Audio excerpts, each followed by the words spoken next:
Did you know that New York, the city we associate with skyscrapers, the lights of Times Square, the noise of the subway, and millions of people, actually got its most famous nickname thanks to jockeys? Yes, the story of the name, the Big Apple, doesn't begin in the concrete streets of Manhattan or even in the busy boroughs of Brooklyn. It starts in a place that smells of wet soil, echoes with the sound of hooves, and buzzes with bookmakers on the racetracks of America in the 1920s. Subscribe if you love traveling and want to learn fun facts about your favorite cities. Back then, New York was the true center of horse racing. The best jockeys, trainers, and horse owners all wanted to come here. They knew, if you wanted to prove that you were the best, you had to make it to New York's tracks. And it was among them that the expression, the Big Apple, was born. The bigger and more valuable the prize, the bigger the apple. And New York was the biggest prize of all. Journalist John Fitzgerald,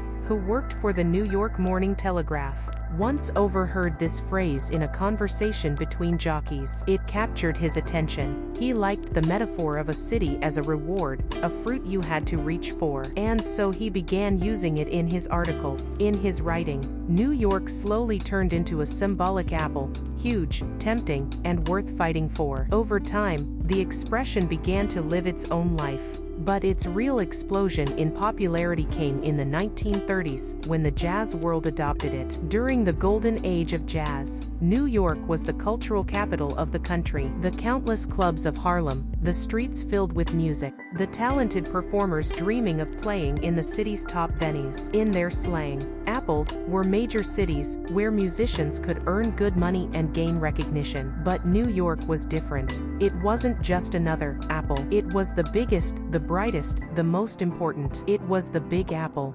Musicians used to say, if you can make it in New York, you can make it anywhere. That phrase perfectly expressed what everyone chasing a dream in the city felt. But as time passed, the nickname began to fade.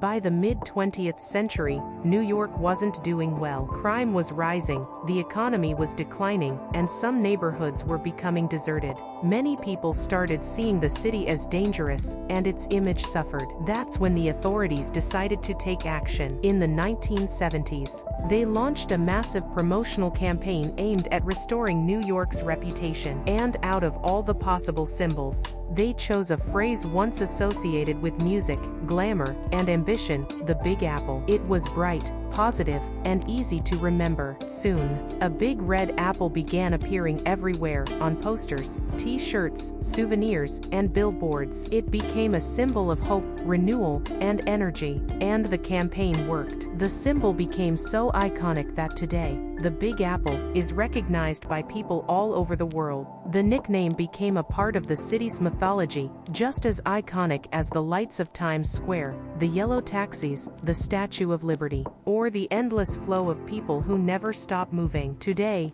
New York is a place where dreamers, creators, entrepreneurs, musicians, actors, students, and travelers from all over the world come together. Dozens of languages are spoken here. Life never stops even for a minute.